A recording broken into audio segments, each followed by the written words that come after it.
May 1961.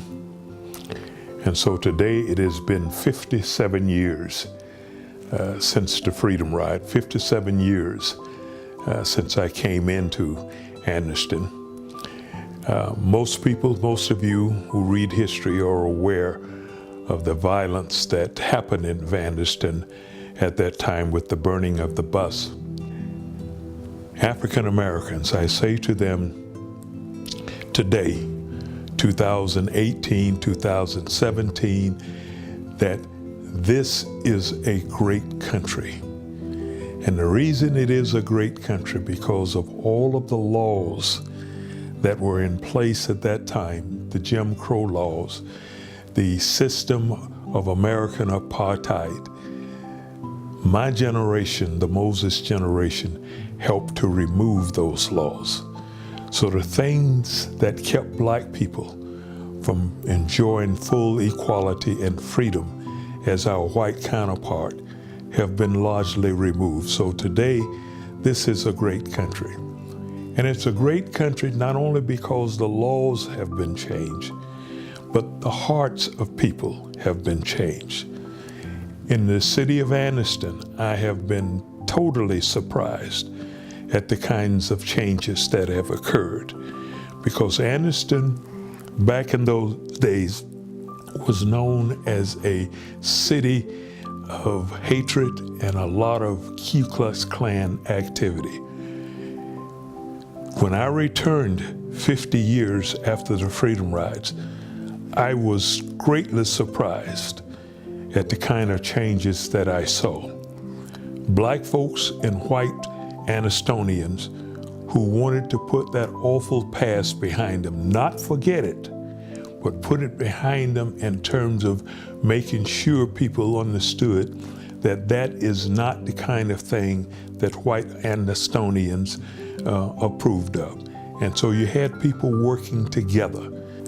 The other thing that I talk to people about when I am asked questions concerning my 22 arrests, having been sent to prison in the state of Mississippi, how do I feel toward those people? And especially toward the men who set that bus afire. And of course, they want to know, do I have ill feelings toward them?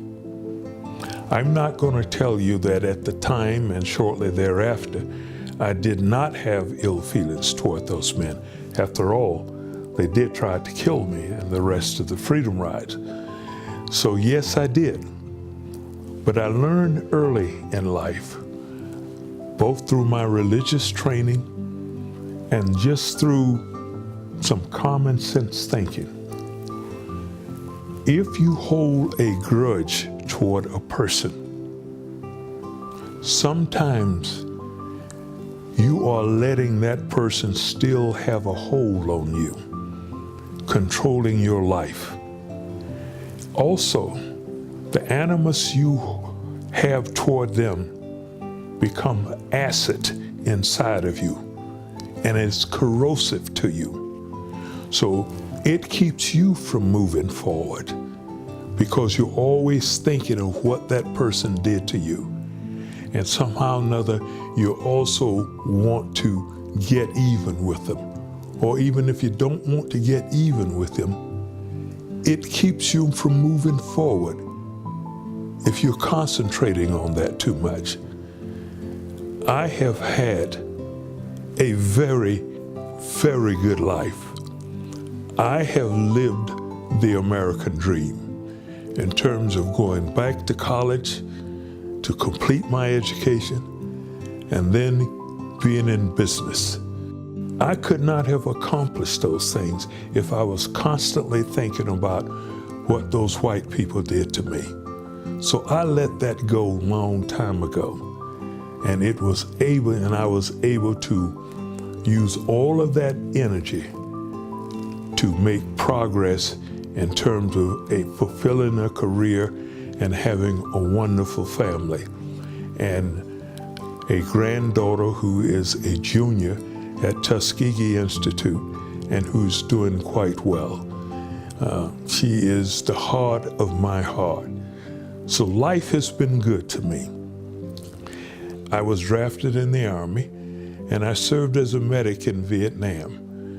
I received a Purple Heart for my injuries, so I don't dwell on the things that I saw in war and the months that I spent in the hospital recuperating. But I always thought that the Lord thought I was worth saving. When I was twice in an ambush in Vietnam, he thought I was worth saving. And when I was on that burning bus and was able to escape, he thought I was worth saving. And I think I made a promise that if I got out of any of those situations, I was going to live the type of life that the Lord would be proud of. Of the 426 Freedom Riders altogether, 50% of them were white. And of the white Freedom Riders, 65% of them were members of the Jewish faith. So we had help in our fight for freedom and justice in this country. And to those white colleagues of mine, I am eternally grateful. And I say to them, and whenever I get the opportunity, I say to them, thank you for helping us in our fight. The other thing I'd like to say with reference to the whites who participated, many of them suffered when they left the Freedom Rider and they went back home. Their community did not embrace them like our community embraced us. So they suffered and they were extremely brave, knowing that they would not be considered heroes. And now a word about a young lady that I has since called the Angel of Anderson. And that's little Janey Forsythe. That was her name at the time. She was 12 years old. When we finally got off of that bus that was burning, we were all suffering with severe smoke inhalation. And aside from wanting to just get to fresh air, the other thing that you wanted to get if you're suffering from smoke inhalation is just water.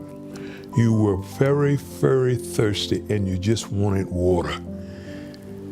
Little Janey ran in and out of her house with cups of water.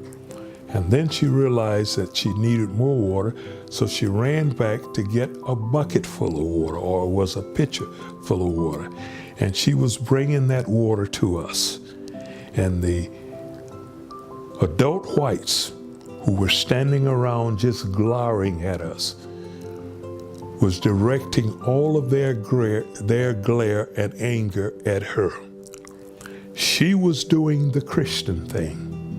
They who had just gotten from church, just got back from church, were looking at this young lady.